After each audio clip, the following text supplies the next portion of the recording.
Hey, you won't believe this. My connection to Michael Jackson didn't start in the dance studio. It started on Soul Train. I am Abe Clark, and this is my world. And these are the stories that you've never heard. Let's get to it.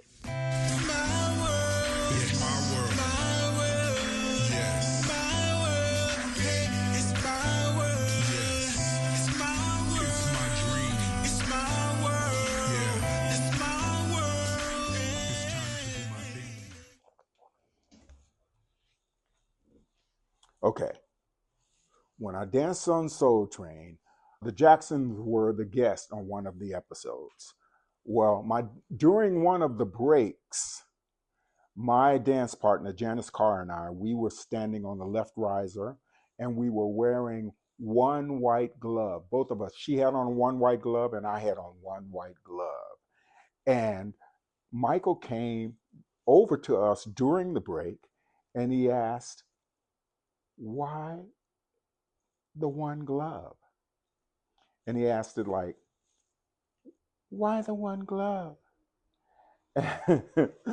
And we said, well, it's our thing, it's our style, it's something we do because we did a dance routine that summer, and in the dance routine we wore white gloves, all of us. Bobcat, Cheryl Song, myself, and Janice Carr we were in the number, and of course he liked the whole idea, and a week later, Michael, not a week later, maybe 2 weeks later, Michael started wearing one white glove. I'm not saying he stole it from us. Yes, I am. But at least he asked. Listen, I always knew one day I would work with Michael. I had dreamt it long ago. So I had this strong gut feeling that one day I would work for Michael. So when I was cast in the Broadway cast of Dreamgirls, when we did the show in Los Angeles on opening night, Michael came to see the show. And he would not only did he come opening night, but he would come like every week or every other week. And he did this for a period of time. He loved Dreamgirls. And I think his attachment was to the whole Motown thing, which is where he came from. And they were sort of like featured in the show. In the show, we had a character called the Five Stair Steps, which which based on the Jackson Five. So Michael would come see the show, and of course he loved Diana Ross and the Dreams or the Dreamettes. They were sort of like based on the Supremes, which Diana Ross was in the Supremes, so he loved Diana Ross. And the girl named Linda Leilani Brown, who played Dina Jones in Dreamgirls, she looked and sounded a lot like Diana Ross. So Michael loved the show, especially the LA cast.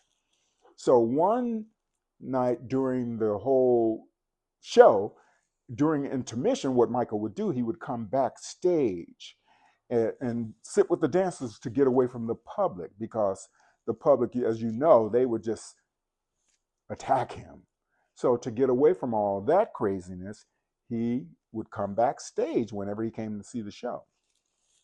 And every time, all the cast members would meet in Larry Riley's dressing room. And Larry Riley was a pretty well-known African-American actor. He played the lead role, Curtis Taylor Jr., in the show. And he had done A Soldier Story with Denzel Washington. So he was pretty popular at the time. And he had done a lot of commercials and a couple other movies. But so Michael would feel really comfortable hanging around them. And a lot of the cast members would meet together with Larry whenever Michael came backstage. And so they asked me, "Hey, why don't you ever come and sit with us whenever Michael comes back?" And because of that gut feeling that I had that one day I would work with him. I didn't feel like I had to do what they had to do. I felt like this was real. One day I will work for Michael. That dream was real to me. And plus, deep down inside, I kind of felt like Michael wanted a break. Even though he was getting away from the regular people during intermission, I still felt like he wanted to get away from the craziness of all these cast members because they were just fans too. They were fanning all over him too. And he needed a break. So that's why I never went into that dressing room to hang out with them during intermission. That's my story. This is how I got Dreamgirls. One day I received a phone call from a friend of mine named Jeffrey Daniels. Jeffrey Daniels he was one of the members and still is one of the members of Shalimar. And one day out of the blue, he called me and said, Abe, I'm coming to New York and I just want to know if you are still choreographing. And I said, yes, I'm still choreographing. I teach 3 times a week. Yeah, I still choreograph. And he said, okay, I'm coming to town because I am working with Michael Jackson. And Michael Jackson is getting ready to do his next video. And he's looking for a choreographer. And I told him about you. And so keep it hush hush. Don't tell anybody what's going on because it's a secret. And I will get back in contact with you. So as time went on, I kept waiting for Jeffrey's call. Jeffrey never confirmed everything that was supposed to happen with the bad video, me choreographing the video. And so I knew that Saturday the audition was happening. So I had prepared what I was going to do for the audition and all that stuff. I leave my house, I get to the dance studio, and when I walk inside, the actual audition is in motion. They are doing it, and another choreographer is inside teaching the dance routine. So I was stunned and shocked and disappointed in a way because my whole life at that moment was based around doing this job.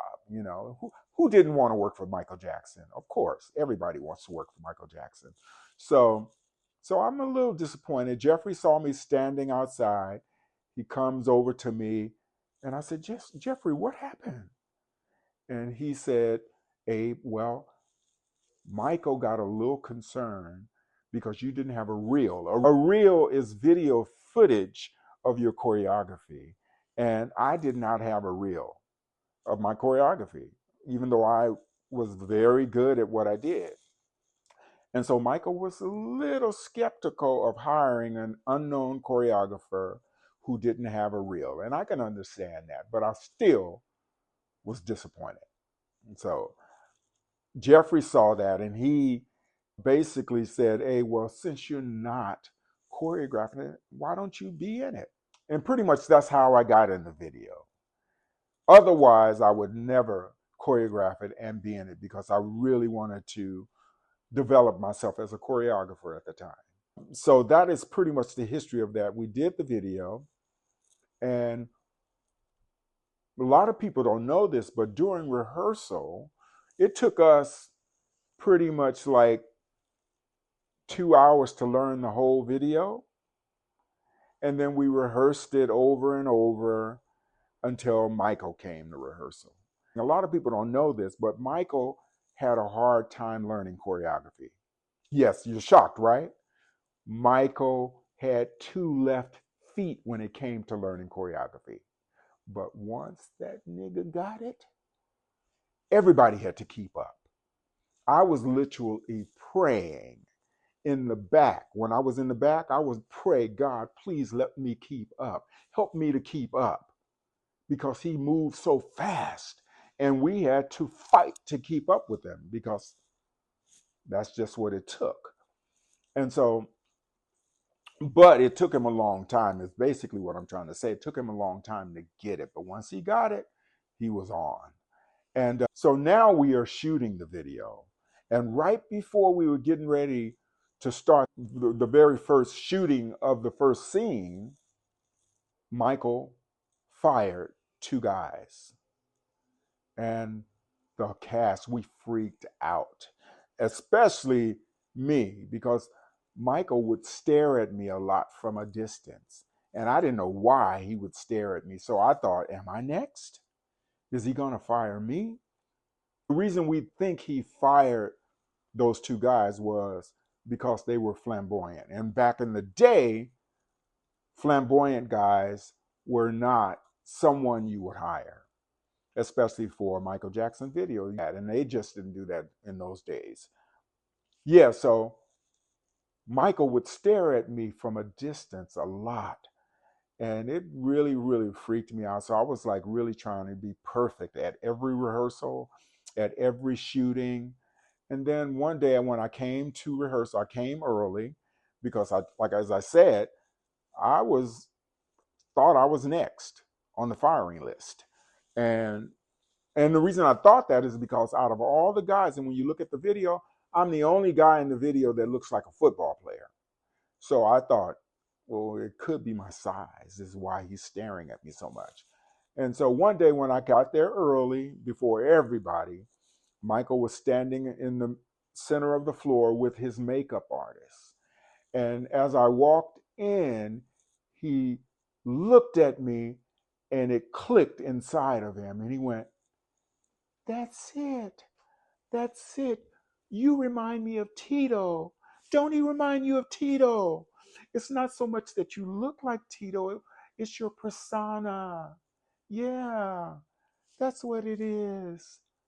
And from that moment on, I became Tito. I was Michael's best friend out of all the dancers. He would talk to me. He wouldn't talk to anybody else. As far as the dancers were concerned, he talked to the choreographer and the choreographer's assistant and me because I was Tito to him. One day we were shooting the famous scene where he rushes to this big vent and he pulled it out and he would go, "Ah!" And so after Martin Scorsese said, "Cut," Michael came to the back, which is where I was at the moment, because what the choreographer would do to make it look like a lot of people, he would switch us around. And at this moment, I was in the back when Michael did the pulling of the vent. And Michael came to me in the back and said, he looked down like a 14-year-old kid, and he said, "Abe, do you think we're going to get sick from the fans?"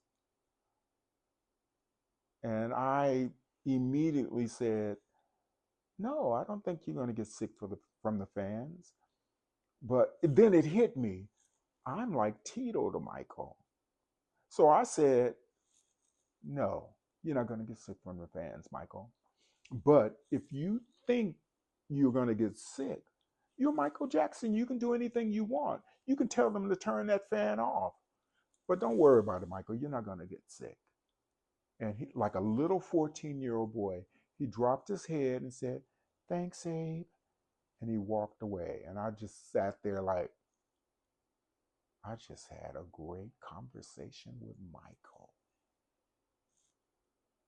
That's one of my Michael Jackson stories, too. Let's go over to the sponsors, okay? Be right back.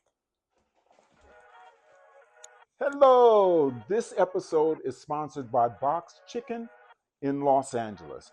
Box Chicken is a great fast casual restaurant here in Los Angeles, and they are sponsoring this episode. So if you like what you have been hearing today, please like and subscribe to the channel. We thank you so much for tuning in, and hopefully I will continue to bring you personal stories like these from here on out. That's my goal. All right, so please like and subscribe. Help me get to 50 subscribers. Thank you. All right.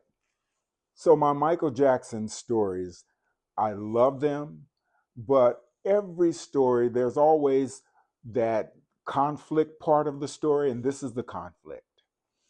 When we were chosen to do the video, one day, because the video was the first SAG video, and so we, the dancers, we all got together because we wanted to get SAG residuals or royalties for this video, this SAG video that we were doing. So we got together and we refused to film because we wanted our residuals or our royalties for shooting this video, SAG video. And so we called the SAG office. They came down to the set. Now, Quincy Jones and Michael Jackson, they are pissed because we did this. Quincy even told us that they tried the same thing on, I think it was what's that video with the gangsters? Beat It. They tried the same thing on Beat It, and they failed. Now, Beat It was not SAG. That was just, they were just paid by the head. But our video was technically the first SAG contract video. I actually got my SAG card during the video. So yeah, so we all said we refused to step on that set again until we talked it out. We assigned one person to be the spokesperson for the dancers, and they met with Michael, Quincy, and the SAG office people. And in the end, we were supposed to earn 1 penny per video sold. That never happened. And so that's the bitter part of this whole story. They waited for 10 years before they released the bad video on video. He did it, he released it with the history video. When he did the history album, what do you call it? His best of, where all his best songs, his top 10 best songs were put in one album. That's pretty much what the history album was.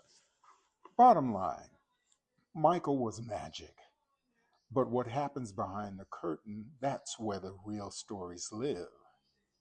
And I've got more. So stay tuned, because in Abe Clark's world, the truth dances louder than any myth. Thank you for liking and subscribing to the channel.